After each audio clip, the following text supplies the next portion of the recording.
pessoal, tudo bem? Eu sou a Carmen do blog Que Vida do Mundo e hoje eu venho conversar com vocês sobre Lolita, do Nabokov.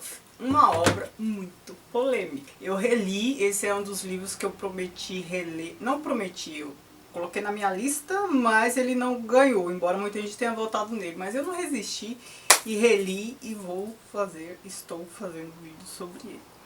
Antes que eu fale qualquer coisa sobre a obra, quero deixar claro que, em momento nenhum, a minha fala vai ser no sentido de considerar Lolita culpada ou não vítima e o Hubert inocente. Não, ele é um maníaco. E sim, ela é uma criança inocente, certo? Isto posto, vamos comentar a obra.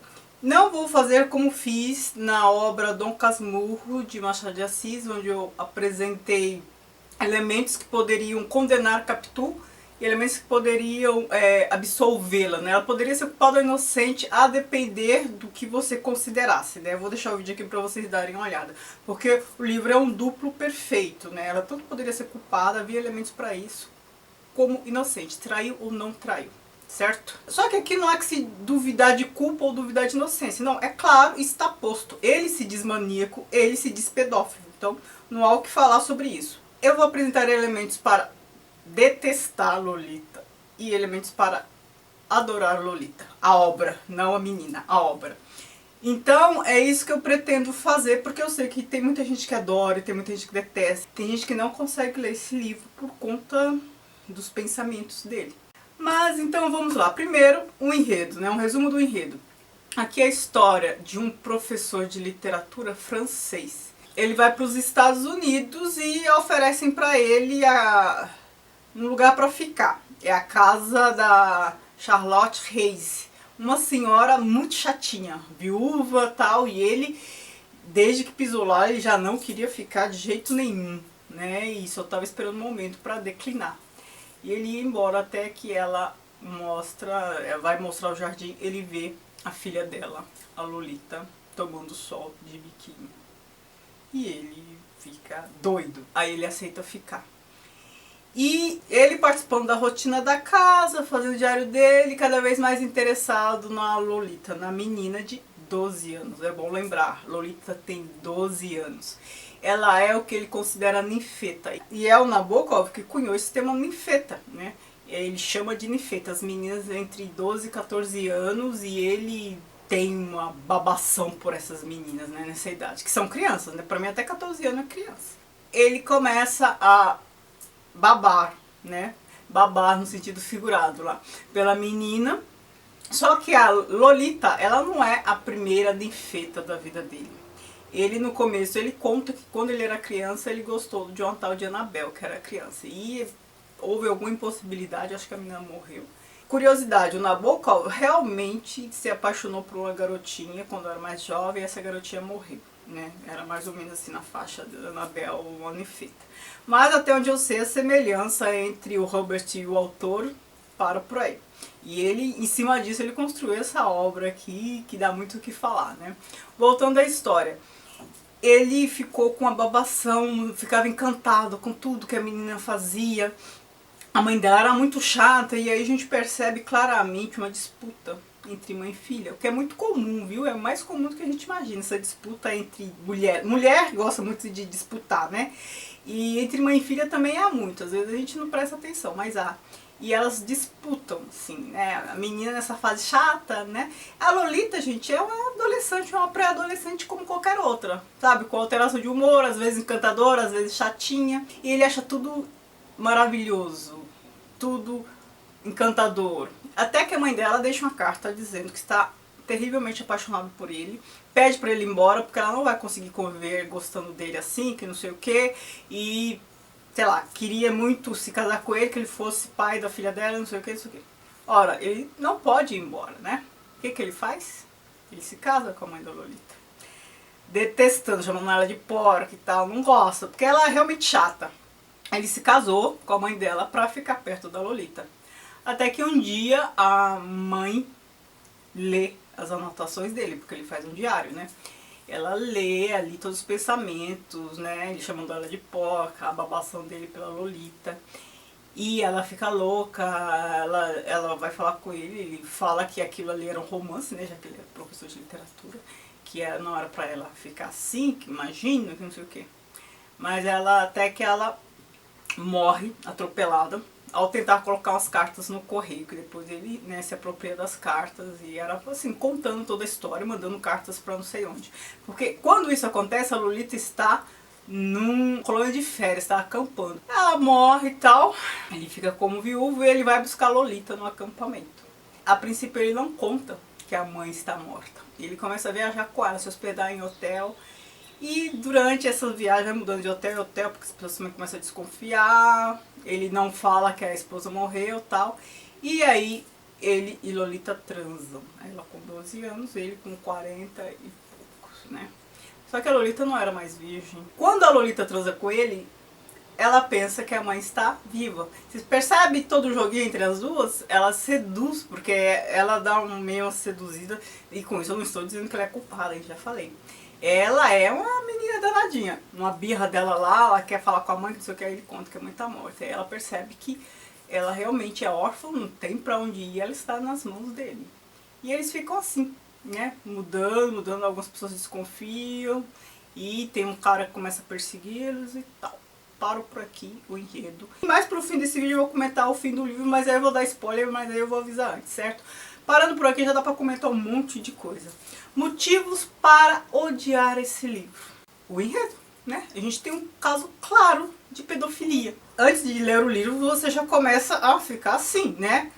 Caramba, que é isso? Depois, quem narra a história é o próprio Humbert.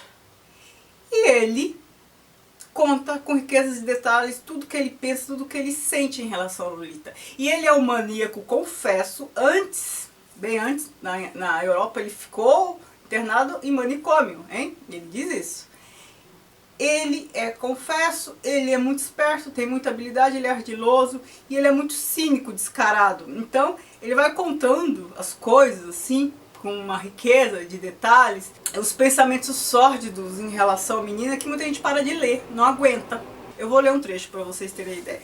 Como era doce levar-lhe o café da manhã e depois negar-lhe, enquanto ela não houvesse cumprido o seu dever matinal. Pensem o que é o dever matinal dela. E que amigo atencioso, que pai apaixonado, que bom pediatra não era eu, atendendo a todas as necessidades daquele pequenino corpo bronzeado de morena. Minha única queixa contra a natureza era não poder eu virar a minha Lolita pelo avesso e aplicar vorazmente os meus lábios ao seu jovem útero, ao seu desconhecido coração, ao seu fígado nacarino, às uvíferas marinhas de seus pulmões, aos seus graciosos rins. Ele faz descrições fisiológicas até. Ele mistura um lirismo, um cinismo com um fisiologismo, uma coisa assim que a gente pensa, nossa, é uma adoração, uma obsessividade, uma coisa que incomoda. É claro que as mulheres fazem um tipo de leitura desta obra e os homens fazem outra.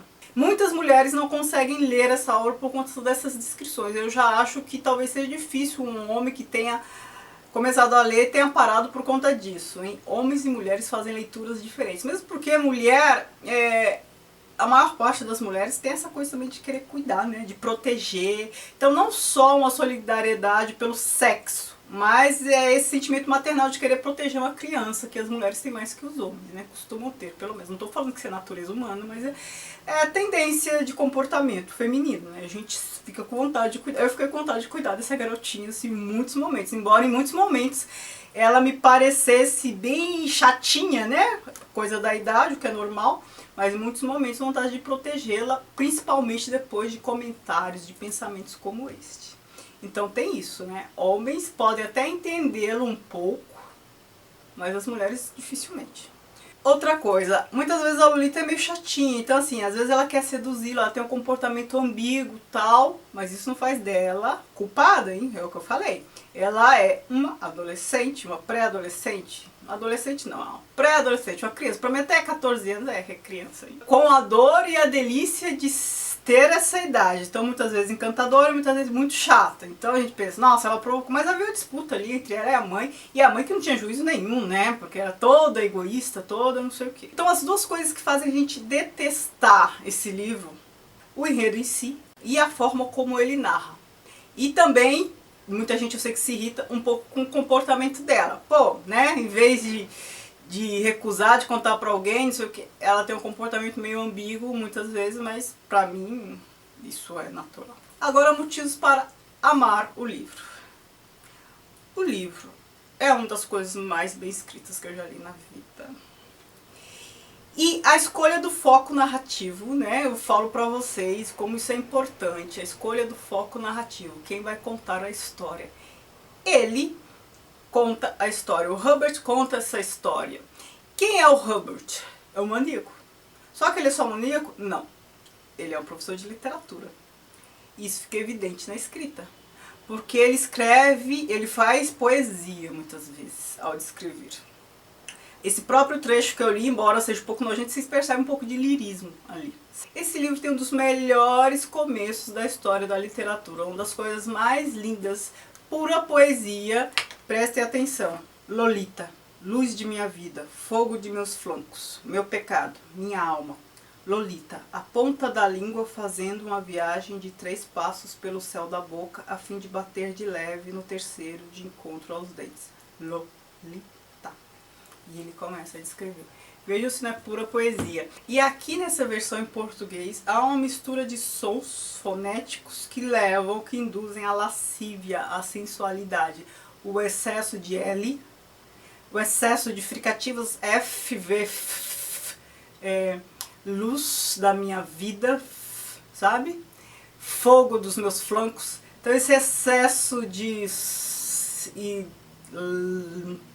faz com que fique, sabe, sensual, muito sensual. É muito lindo esse começo. Então, o que irrita mais no livro é a forma de narrar, certo? A forma que ele conta a história, como ele é descarado. Mas o maior encanto do livro também é a forma de narrar. Não só porque eu sou daquelas que acha que literatura é literatura pela forma de narrar. Mas aqui neste texto, gente, a gente tem cinismo, lirismo, uma capacidade argumentativa fora de série. É um texto com tanta qualidade que eu só vi outro autor fazer isso, e vocês sabem que eu leio muito. Só Machado de Assis escreve assim, dessa forma, com essas qualidades. Mistura ironia, erudição. Aqui tem uma erudição assim fora de série. Ironia, erudição, habilidade narrativa. E aqui tem um elemento que o Machado de Assis não costuma usar, eu não lembro de ter visto, que é o lirismo. Por quê? Nabokov também era poeta. Então, assim, a gente tem a versão em português, tem toda essa questão da fonética, mas imagino que no original também tinha, porque ele era poeta. A gente tem aqui um assunto pesado, escrito de maneira nojenta e cínica, mas com um texto fabuloso. Como a gente pode odiar a forma de narrar e como a gente pode adorar a forma de narrar? Ora, se a gente considerar que Nabokov quis fazer o quê? Traçar o perfil de um maníaco, confesso. Ao escrever dessa forma, e a gente detestar o livro, faz com que ele tenha alcançado o que ele quis fazer, que é traçar o perfil psicológico de um maníaco, confesso, pedófilo. O fato de ele ser o foco narrativo faz com que a gente o odeie muito. Por quê? Por conta dessas descrições. É como se a gente entrasse na mente dele e entendesse o que, que ele está pensando, o que, que ele está sentindo. Ele tem passagens assim que faz a gente ficar... Quando a Lolita estava com febre e ele quis transar com ela, mesmo assim, se deitar, se encostar naquele corpo quente, se aproveitar daquela temperatura. A menina com febre. Então você fica assim, mulher então, sabe, fica morrendo de raiva. Então eu entendo porque não gosto, mas eu fico muito triste também por não gostarem. Porque as pessoas misturam ficção com realidade. Por que detestar a Lolita? Ora, porque isso acontece na vida real. Pedofilia acontece na vida real. Por que adorar a Lolita? Porque é ficção da melhor qualidade. Se você se irritar, relaxa, é ficção. Ah, mas acontece na vida real? Tá, mas isso não aconteceu. Então é separar as coisas, saber separar as coisas. E a gente percebe aqui uma qualidade de texto fora de série, como eu falei, agora eu vou descrever melhor. Capacidade argumentativa muito boa. o lirismo, ele brinca com palavras, ele faz jogos de palavras com o nome dele, com o nome dela, de uma maneira cínica. E fica evidente que esse narrador tem uma habilidade linguística.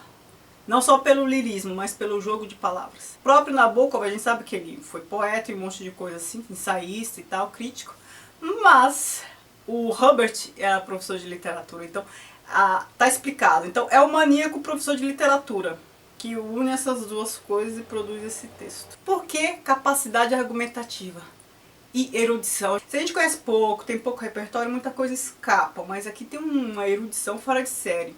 Ele fala do Edgar Allan Poe, que também se apaixonou por uma jovenzinha. Ele fala do Dante e da Beatriz. Ele brinca com essas coisas e ele faz tudo de maneira muito cínica, mas ele vai falando, ele vai buscando elementos literários também para se justificar. E quando eu falo se justificar, eu já abro um parênteses. Eu sempre achei, a lembrança que eu tinha é que era um caso de narrador não confiável, né? O que é isso? Um narrador em primeira pessoa que faz uma coisa errada, comete um crime e descreve tudo, conta a história, se defendendo, advogando em causa própria. Eu já tenho dúvidas, acho que já não é mais um narrador confiável, porque ele não se desculpa, ele não se culpa. Em momento nenhum ele fala que ele é inocente. Ele fala que a Lolita é inocente, ele se diz maníaco, ele é réu, confesso, maníaco e pedófilo. Só que o que ele faz com o leitor, com a gente? Ele apresenta elementos para se explicar, como poderia eu resistir a essa tentação. Ele vai apontando elementos para justificar que ele era como era e não poderia ser de outra forma, era da natureza dele e que era difícil resistir. Então ele é descarado, ardiloso e é inteligente. Como aquele do Silêncio dos Inocentes, o Hannibal, que comia pessoas, ele não era cínico. Então o Hubbard também é. É como se esses maníacos tivessem uma inteligência acima do normal, só que uma perversão. E até mesmo para engabelar, para seduzir as vítimas, né? É necessário ser minimamente esperto. Aí eu penso que se eu escrevesse romance, isso aqui ia ser uma referência para eu tentar alcançar um tipo de texto assim. Você brincar com palavras, escrever de maneira argumentativa, quando o caso, lírica, quando o caso, e vai induzindo, e vai conduzindo, e vai envolvendo. É por isso que a gente pensa que é um narrador não confiável, mas eu acho que já estou achando que não é. E um outro detalhe, para quem ele escreve? Ele escreve para os juízes, ele escreve para o leitor, ele escreve para os psiquiatras. E ele fala diretamente, às vezes ele fala leitor, às vezes ele fala o júri que vai me julgar, às vezes ele fala os psiquiatras, né, do meu caso. Então, pensem que são 3 públicos e os 3 públicos vão condená-lo, ele sabe disso. Vai apresentando elementos, tentando criar uma empatia, né? Fazer com que o leitor, o psiquiatra e o juiz se coloquem no lugar dele. Ele é tão esperto que às vezes ele faz análise assim, psicanalítica do próprio comportamento. Ele fala que admira Freud. Percebe como ele é esperto? Ele dá altas voltas. Assim, gente, é um texto maravilhoso, né? Se você lembrar que é ficção. Sabe por que a gente se irrita muito com ele? Ele não sente culpa. Se a gente pensar que entre os excluídos, né, que sofrem preconceito, mulher, negro, homossexual, pedófilo, pedófilo é o que sofre uma, sabe, é mais excluídos, excluídos. Eu tenho dificuldade, eu tenho certeza que a maioria também tem. E se a gente pensar que os excluídos, pelo menos a maior parte deles, não tem culpa, não tem responsabilidade nenhuma em ser como é. Mulher não escolheu ser mulher, negro não escolheu ser negro, homossexual. Há casos que a pessoa nasce assim, isso eu não sei dizer, gente, eu não sou especialista nisso. E há casos que a escolha, pra mim não faz diferença, pra mim a pessoa vive como ela quiser. E o pederasta, o pedófilo, eu também acredito que nasce assim. Ou escolhe, é como no caso do homossexual, é opção. E aí fica difícil de entender. Eu só sei de uma coisa, sendo opção ou nascendo assim, eu acho muito difícil uma pessoa ser pedófilo e não sentir culpa. Sentir desejo por criança é uma coisa assim difícil da gente aceitar, certo? Então assim, Ninguém condena mulher por ser mulher, a gente sofre preconceito. Ninguém condena negro por ser negro, a gente sofre preconceito. Agora, quando envolve sexo, já é um pouco diferente. Já a homossexualidade, muita gente condena. E a pedofilia, muito mais ainda. Então, assim, numa escala de excluídos, o pedófilo que leva a maior parte das pauladas. Eu acredito que boa parte dos pedófilos gostaria de não ser. E acredito mais, a gente não é responsável pelo que sente. A gente só é responsável pelo comportamento que a gente tem. Então, vou agir assim ou agir assado já é do plano racional. Sentir, a gente já não tem domínio sobre isso.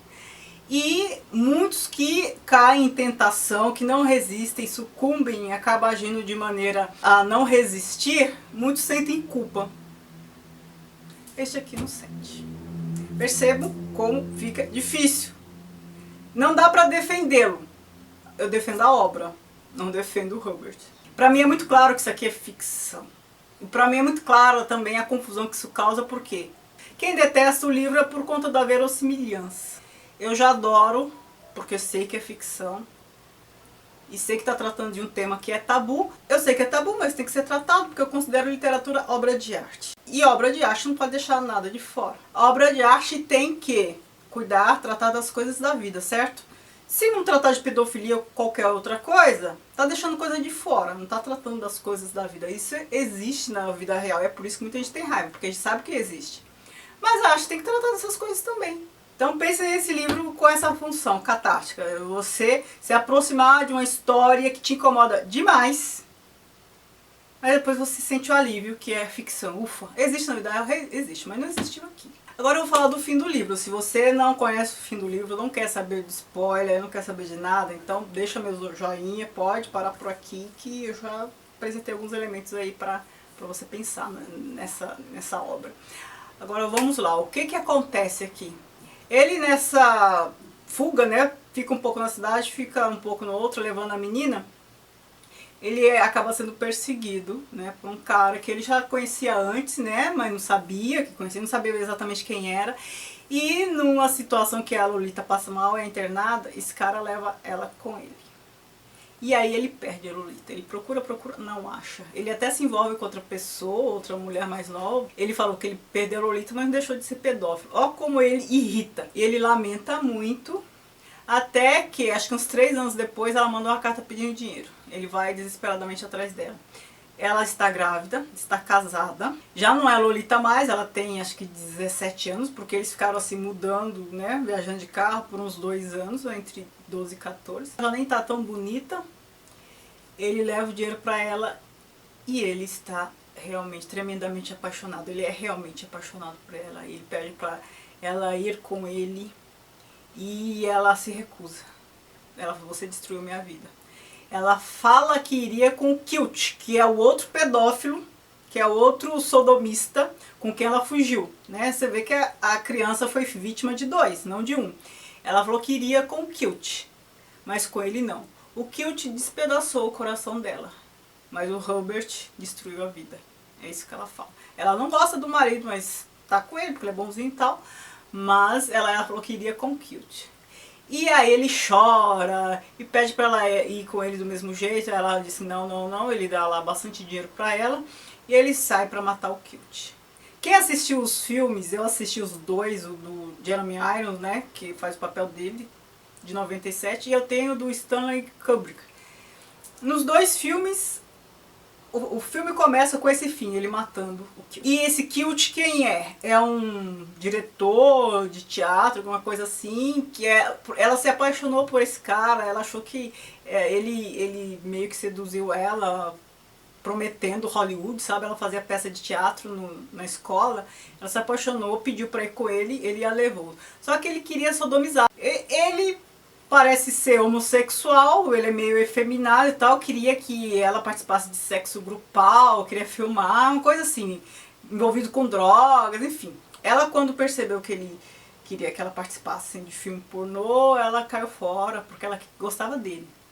E o Herbert vai atrás dele e o mata. Depois deles conversarem bastante, ele acaba matando. E é por isso que ele é preso, e é por isso que ele fala para o júri, para o leitor e para os psiquiatras que vão analisá-lo. Ele é preso por ter matado o Kilt. Ele não é preso pela pedofilia, porque não descobririam a pedofilia se ele não tivesse matado o Kilt. No começo a gente não sabe, quem lê o livro no começo não sabe, né? Só percebe no fim. E ele mata o Kilt por quê? Por várias razões. Primeiro, porque o Kilt rouba a Lolita dele, embora ela que tenha se oferecido para ir embora, porque ela queria fugir daquela situação. Ele mata o Kilt porque a Lolita gostava do Kilt, não gostava dele. Ele mata o Kilt por quê? Principalmente porque o Kilt não possibilitou que ele, Humbert, passasse por uma redenção. O que é essa redenção? Casar com a Lolita, que era o que ele queria. Ela já não era mais ninfeta e ele queria se casar com ela mesmo assim, que para ele era uma redenção. Então já não era mais pedofilia, era amor. Ele realmente se apaixona por ela. Então assim, se eu estivesse aqui tentando defender o pedófilo, eu diria, nossa, mas ele realmente se apaixonou por ela. Mas eu não vou fazer a defesa dele. Mas ele realmente se apaixonou por ela. O que não alivia de ser um pedófilo. Então assim, é uma obra que eu sei que não é todo mundo que consegue ler por conta desses elementos, dessa descaração dele e tudo mais. Mas é uma obra que eu acho que vale muito a pena. Para quem gosta de texto bem escrito, texto literário de qualidade, leia. Porque o Nabokov, ele construiu um perfil maravilhoso. Estou falando que um pedófilo é maravilhoso, mas a construção do perfil é maravilhosa. Tanto é que a gente tem tanta raiva que muita gente não consegue associar uma coisa da outra, né? Ficção de literatura. Foi muito verossímil. Todo esse cinismo, todas essas coisas, esses pensamentos, tudo. A escolha do foco narrativo, essa interlocução com vários com o leitor, com o júri, com o psiquiatra, o cinismo, o descaramento, a lírica que tem nesse texto, a erudição, é tudo muito bom. Tudo isso são elementos que formam um texto assim, de muita qualidade, né? E aí, é um texto de muita qualidade, mas essa qualidade nem sempre é percebida porque trata da pedofilia. É por isso que esse livro está entre os 100 melhores de todos os tempos da revista Bula e 100 melhores livros da literatura mundial da revista Bravo. Texto da melhor qualidade, apesar do tempo. Certo? Se você gostou desse vídeo, não se esqueça de se inscrever no canal se não for inscrito, de me seguir nas redes sociais do Que Vi do Mundo, Snapchat, Instagram, Facebook, comentar aqui embaixo o que você acha de Lolita, se você ama ou odeia, certo? Curta o vídeo, muito obrigada por assistir, beijos e tchau, tchau.